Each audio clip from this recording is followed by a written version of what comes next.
Hello दोस्तों, cook brand की एक और कॉमिक्स शुरू करते हैं। कुक ब्रांड और इंसाफ का डंडा। ये इसका पहला पेज है। ये है कुक ब्रांड और इंसाफ का डंडा। लेखक बिमल चटर्जी, चित्र त्रिशूल कॉमिक्स।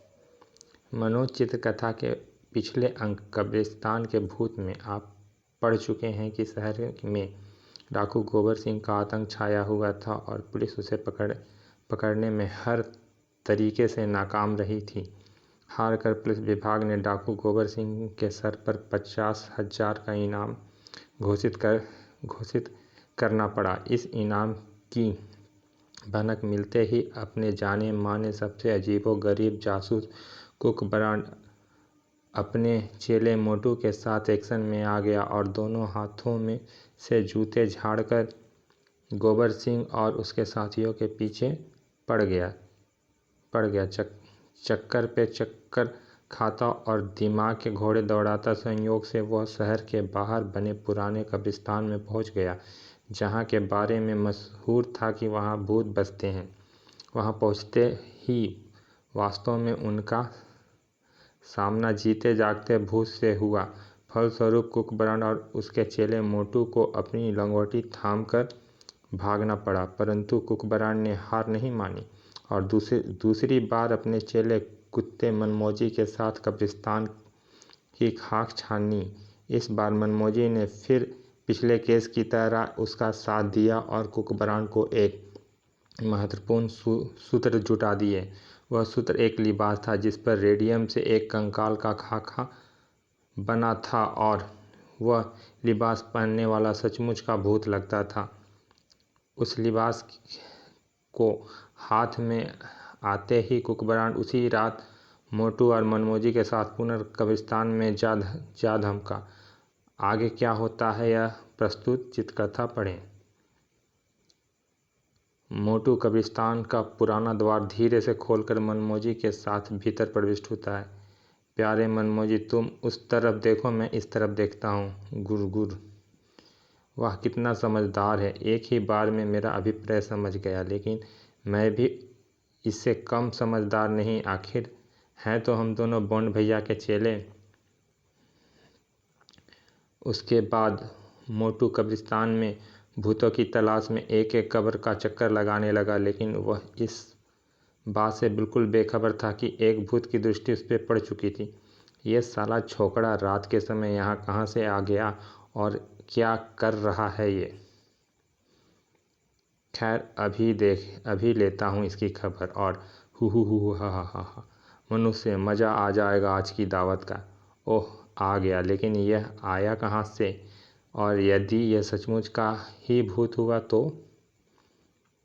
मोटू को भयभीत होते ना देख भूत भी मन ही मन चौंका। अरे, यह छोकरा तो मुझे देखकर बिल्कुल भी नहीं डरा, जबकि भूत को देखते तो अच्छे के छक्के छूट जाते हैं।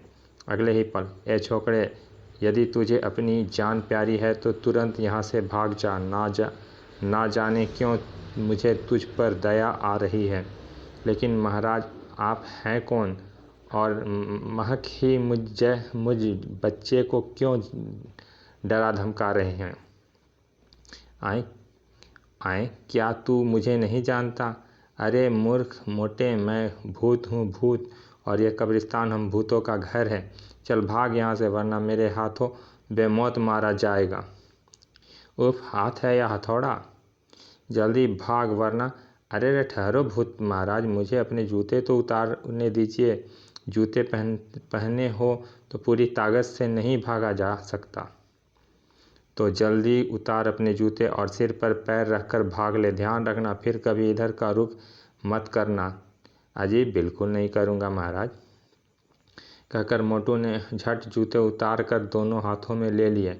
अच्छा भूत महाराज, मैं जा रहा हूँ, लेकिन जाने से पहले ज़रा मुझे इतना तो बता दीजिए कि आप किसी जानवर के भूत हैं या इंसान के? क्यों, यह जान के तू क्या करेगा छोकरे?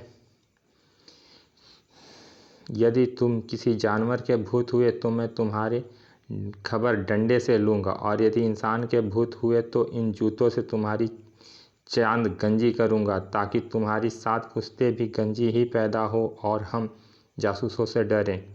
क्या कहा जासूस? इसका मतलब यह हुआ कि यह छोकरा किसी तरह हमारी असलियत जान गया है और यह हमारी ही खोजबीन कर रहा था। अब इसे मौत के घाट उतारना ही पड़ेगा अगले ही पल। खबरदार, अपने स्थान से जरा भी हिलने की कोशिश मत करना, वरना धजिया उड़ा दूंगा। आए तमंचा? भूत महाराज, क्या आप लोग ऐसे खिलौने भी रखते हैं? बको मत, सच सच बताओ, तुम कौन हो और यहाँ किस लिए आए हो, और तुम्हें यहाँ क्या क्या जानकारी मिली? जानकारी तो कुछ भी नहीं मिली भूत महाराज, लेकिन हाँ, हम दोनों यहाँ डाकू गोबर सिंह की तलाश में ज़रूर आए हैं, जो अभी तक हमारे हाथ नहीं लगा और वो कभी हाथ लगेगा भी नहीं। चलो अब मरने के लिए तैयार हो जाओ। कहते कहते भूत कुछ ध्यान में आते ही चौंका। तुम अभी अभी कह रहे थे कि तुम दोनों यहाँ आए हो। तुम्हारा दूसरा साथी कौन है और वह कहाँ है? यह मैं मरते दम तक नहीं बता सकता। उधर वह भूत मोटू के प्राण को अटकाया था। उधर कुकबरान जैसे ही चारदीवारी फांदकर कुछ आगे बढ़ा, उसका सामना भी एक और भूत से हुआ। शिकार खुद ही मेरे पास आ रहा है, इसी से पूछताछ करूँगा। यार जरा माचिस निकाल देना। जरा माचिस देना। जोड़ों से बीड़ी की तलब लग रही है। अबे मरना चाहता है क्या? सरदार को यदि भनक पड़ गई तो वो मार मार कर तुम्हें ही बीड़ी का बंडल बना देगा। सरदार यहाँ कहाँ है जो उसे मालूम पड़ेगा? तुम माचिस निकालो।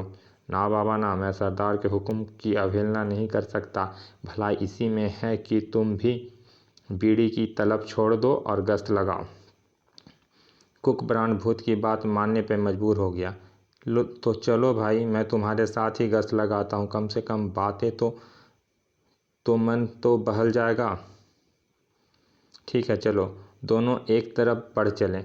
किसी तरह इसके अपने काबू में करना होगा, तभी इससे कुछ जानकारी हासिल की जा सकती है।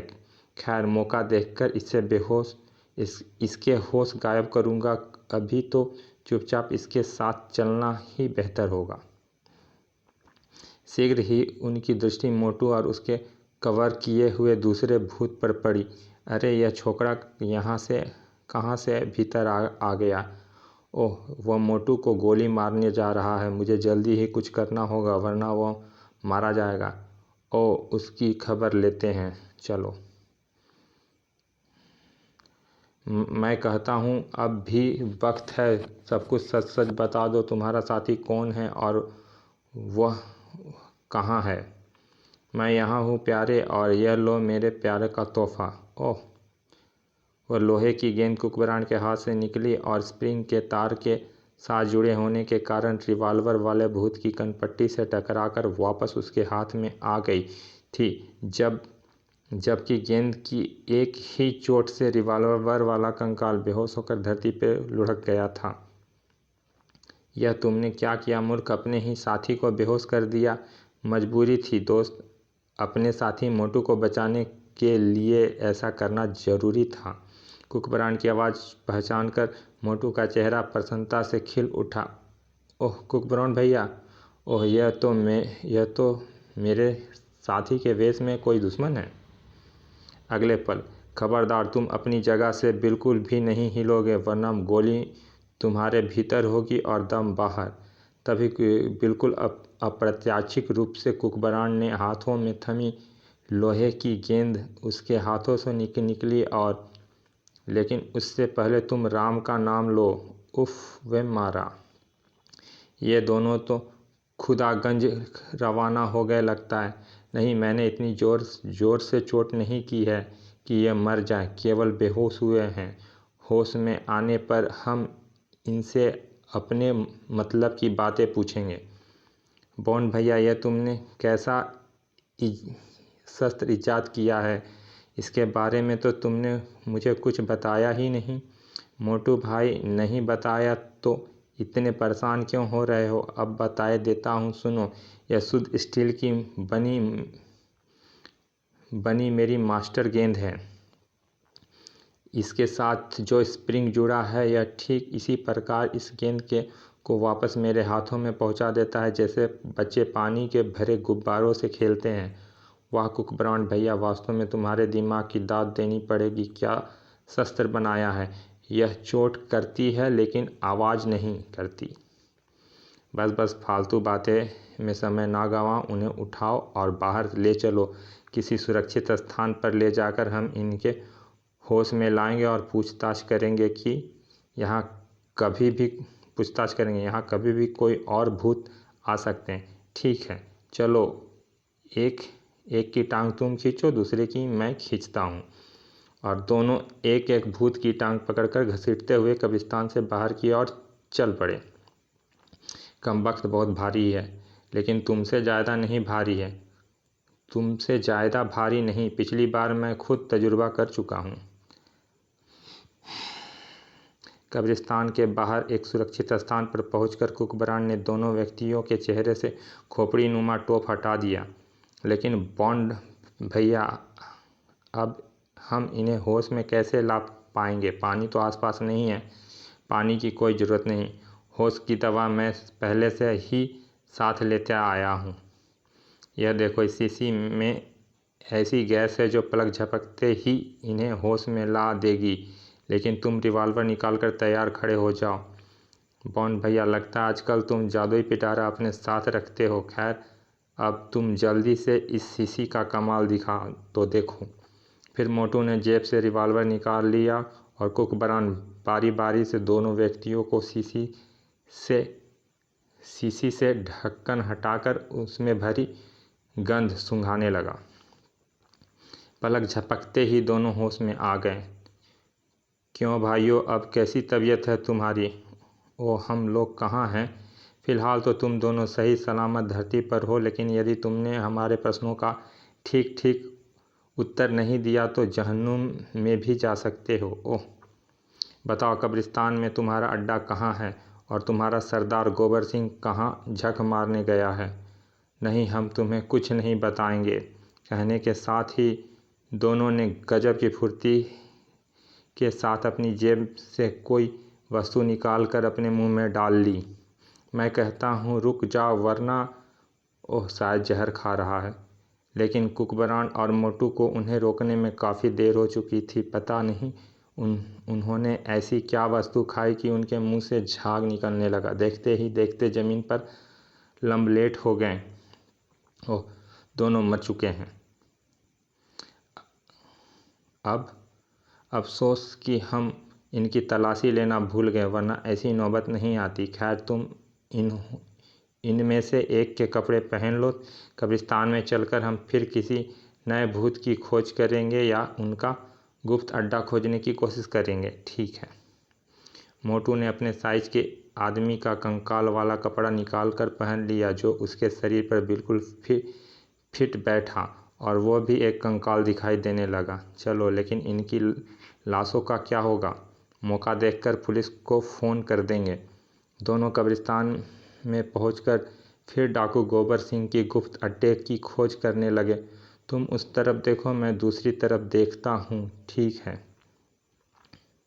उधर शहर में एक सेठ के घर पर, खबरदार, अगर कोई अपने स्थान से हिला तो यदि तुम्हें अपनी जान प्यारी है तो खड़े होकर अपने हाथ ऊपर उठा लो। ओह, डाकू गोबर सिंह, तुमने मुझे ठीक पहचाना सेठ। अब याद रहे, यदि अपने बीवी बच्चों की खैरियत चाहते हो तो चुपचाप मुझे अपनी तिजोरी तक ले चलो। मैं तैयार हूँ। धतुरा सिंह, तुम धतुरा सिंह, तुम और फोकटलाल यहीं इनके पास रहो और सेठानी के जेवर आदि उतार लो। यदि कोई भी गड़बड़ी करने की कोशिश करे तो भून कर रख देना। बहुत अच्छा सरदार। बाकी मेरे साथ आओ। चलो सेठ, मेरी तिजोरी उस कमरे में है। ठीक है, चुपचाप भीतर चलो। सुनो सेठ, मैं अच्छी तरह जानता हूँ कि आजकल सेठ व लाला लोग तिजोरी में रुपए, पैसे व जेवर आदि के साथ रिवॉल्वर भी रखने लगे हैं, अतः रिवॉल्वर को हाथ लगाने की मूर्खता मत करना। ओह, बहुत चालाक है। और सेठ ने वास्तव में बिना कोई चालाकी दिखाए तिजोरी खोल दी। मेरा सारा रुपया, पैसा और जेवर ले लो, लेकिन भगवान के लिए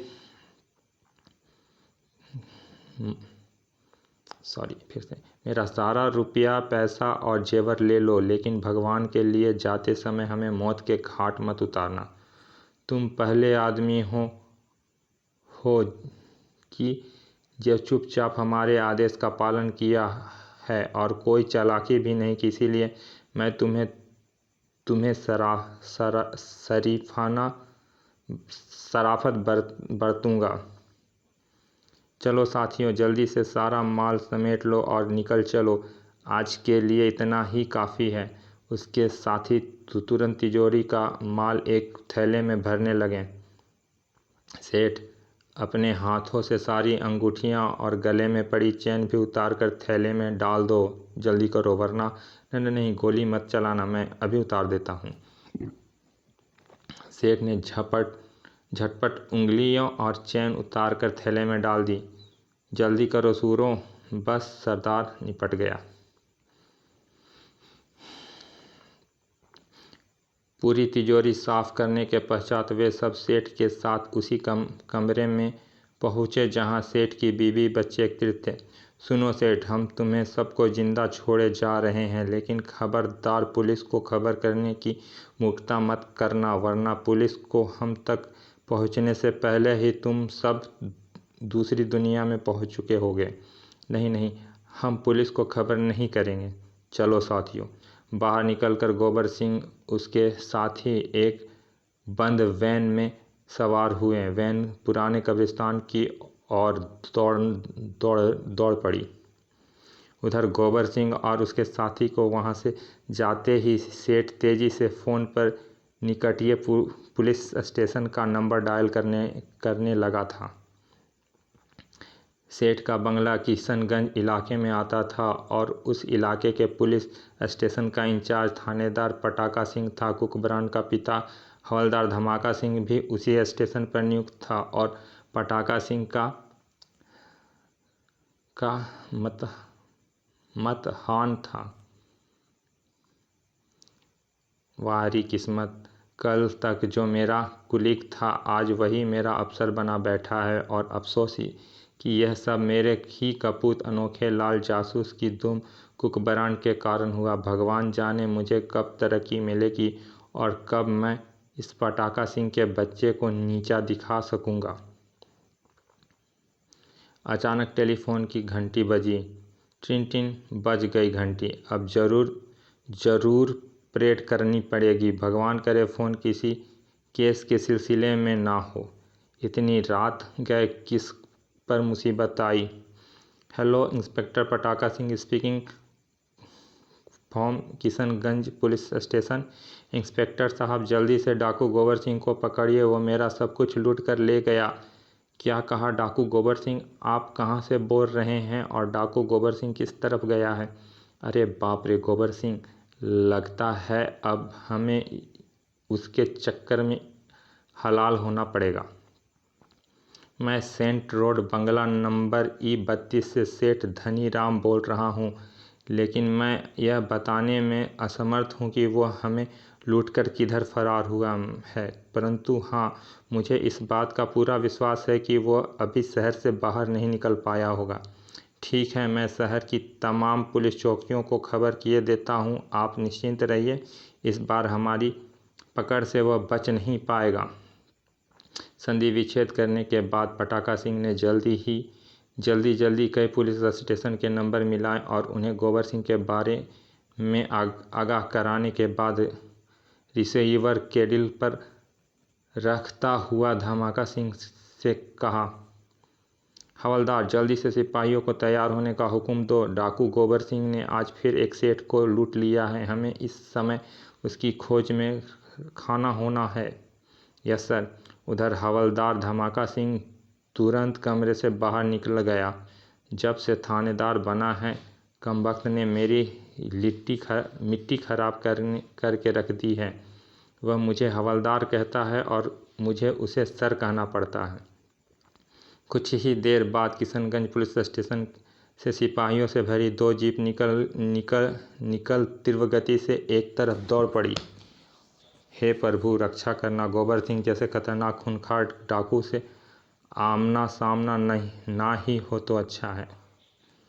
लेकिन खुशकिस्मती से कहो या बदकिस्मती से कुछ ही देर की भाग दौड़ के पश्चात उन्हें उसी रंग की स्टेशन वैन दिखाई दे गई जैसे रंग की स्टेशन वैन के बारे में सेठ धनीराम ने पटाका सिंह को बताया था। ड्राइवर, जीप को उस स्टेशन वैन से आगे ले लो। मैं उसे चेक करना चाहता हूँ, कहीं इसी में डाकू गोबर सिंह और उसके साथी सवार ना हो। Right sir. अगले ही पल जीप ड्राइवर ने स्पीड बढ़ाई और हॉर्न बजाता हुआ जीप को स्टेशन वैन से आगे ले जाने की कोशिश करने लगा। पीपी। उस स्टेशन वैन में वास्तव में ही डाकू गोबर सिंह और उसके साथी सवार थे। अचानक ही पीछे से आते हॉर्न की आवाज़ सुनकर ड्राइवर ने बैक मिरर पर नज़र डाली और अगले ही पल वह बुरी तरह बौखला उठा। गजब हो गया सरदार, 2 पुलिस जीपें हमारे पीछा कर रही है और हमसे आगे निकलने की कोशिश में हैं। क्या? स्पीड तेज करो और उन्हें डोज देने की कोशिश करो। बहुत अच्छा सरदार। अगले ही पल, जरूर कोई गड़बड़ है, तुम स्पीड बढ़ाओ और उन्हें। सर, उन्होंने वैन की गति बढ़ा दी है, शायद भाग निकलने की कोशिश में है। जरूर कोई गड़बड़ है, तुम स्पीड बढ़ाओ और उन्हें हर कीमत पर रोकने की कोशिश करो। Right sir.